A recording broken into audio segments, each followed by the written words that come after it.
Hi guys, and welcome to another Outdoorswoman's opinion video, and today we're going to be reviewing a Salomon shoe.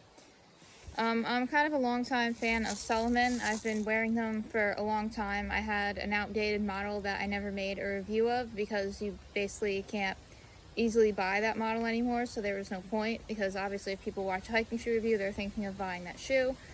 But so these are the Salomon OutPulse, and this is the mid-height version. They do come in a low version that doesn't have this additional ankle support.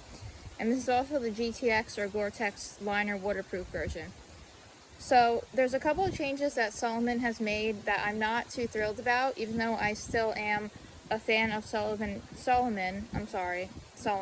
not Sullivan, overall.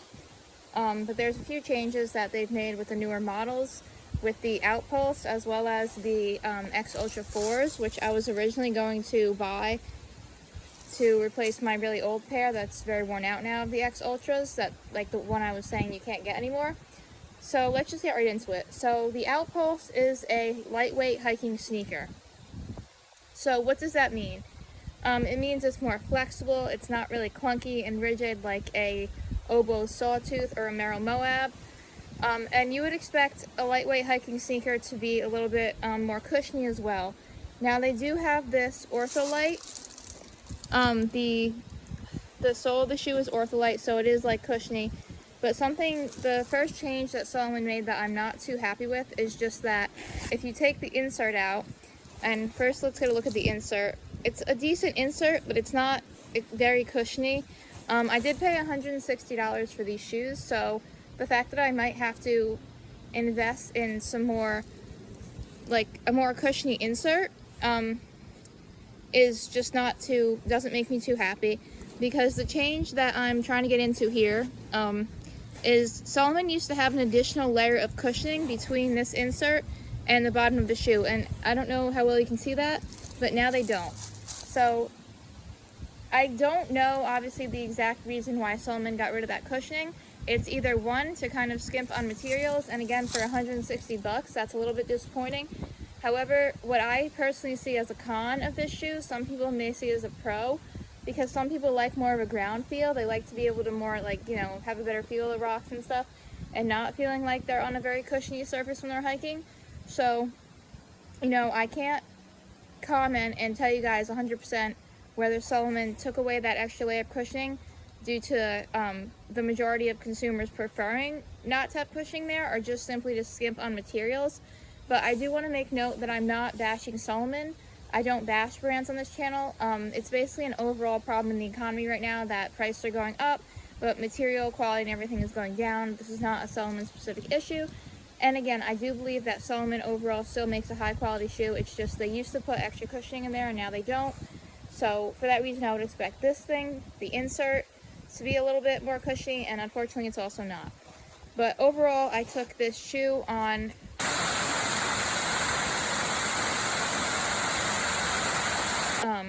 a long group hike with a lot of waterfalls and puddles and wet leaves and stuff like that, and it did perform pretty well.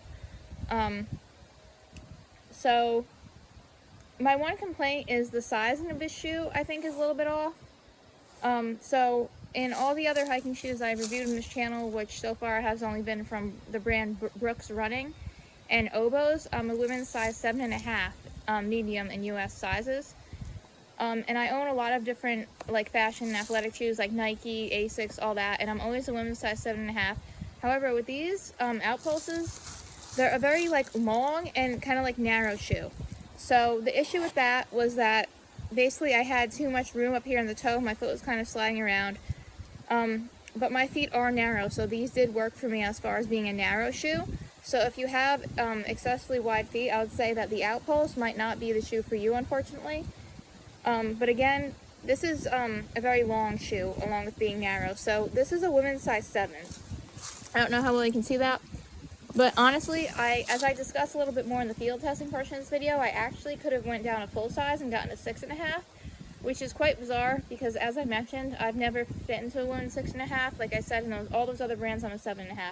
So this shoe, I would recommend wearing thick hiking socks and going a half size down, if not a full size down, depending on your preference. And this is once again why I always call my videos my opinion, not review. Like, I won't use the word review, because this is just my experience with this shoe. A lot of people have Salomons and they love them and they say Salomons fit true to size, but unfortunately the women's 7.5 was far too big for me, and even the 7 is a bit big. I honestly should have went a full size down. If I could exchange these for a 6.5 I would, but I've already hiked in them now, so I'm just wearing thicker hiking socks from the brand Darn Tough. I have a video, I'll link it down below, about preventing blisters while hiking, and the 2 socks I use for that are Darn Tough socks and Right socks. So that's just a little bit about my favorite brands of hiking socks.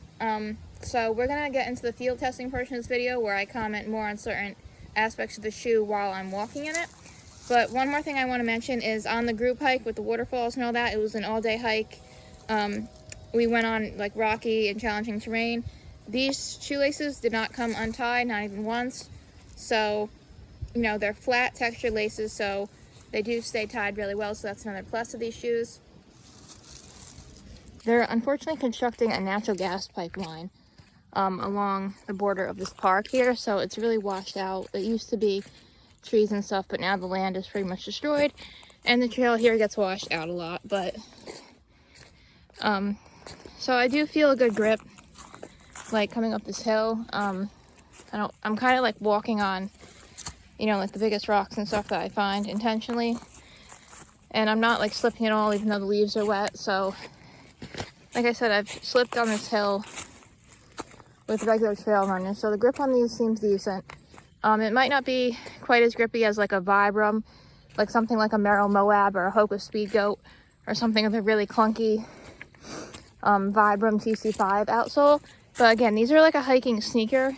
They're more lightweight, so you might like slightly compromise on the grip, but the Contragrip still seems okay to me, like definitely better than other sneakers or like trail runners that aren't really meant for like, you know, rock outcroppings and stuff. Okay, so one other thing that I'm noticing about these shoes, and I kind of have to make a stop here to show you guys, but on the side here they have this one open loop for the ankle support, and I bought these shoes specifically to do because I wanted something with ankle support.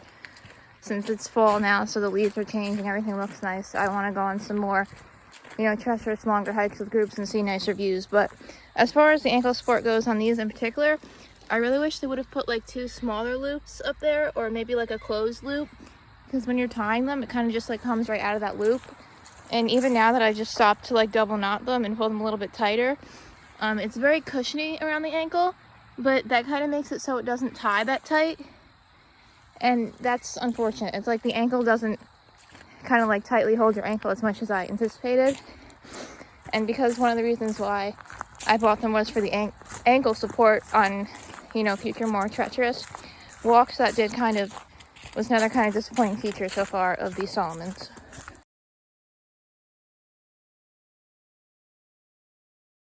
I see a lot of review videos where people step up to here in the water and they're like, these aren't waterproof, my socks got wet. Well, of freaking course they did, guys, because if you want fishing waders, then you're not going to buy hiking shoes, you're going to buy fishing waders.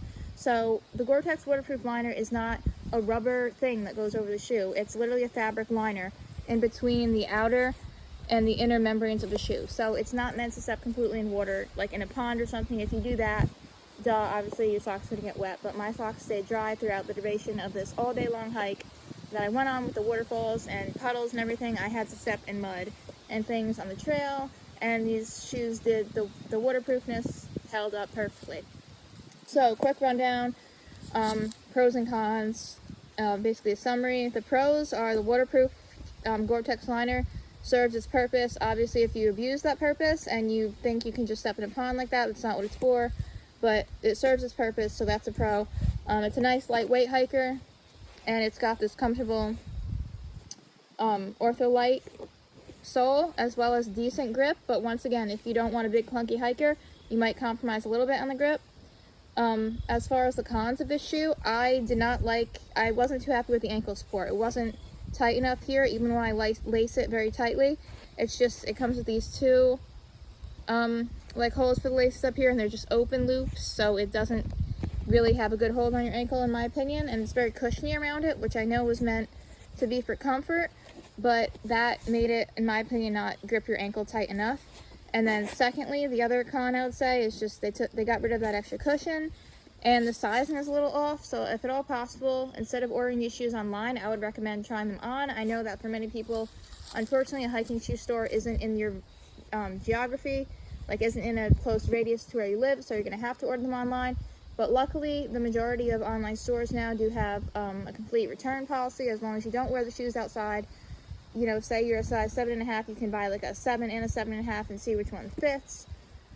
Which is, I got these shoes in person at a hiking shoe store, so I tried on my regular size, and that's how I knew it was way too big. So the size was a little off, not too much cushion, but overall this shoe did perform well with a decent grip and a decent comfort level because of the Ortholite, despite the lack of cushion.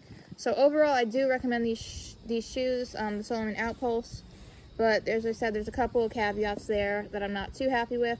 So I wouldn't, you know, give these shoes like a raging 5-star review, but I would probably say 4 stars, as long as you are able to try them on and get your correct size, because the sizing is a little off again. But overall, a decent shoe from Salomon. I can't flip my camera around, so I don't know why.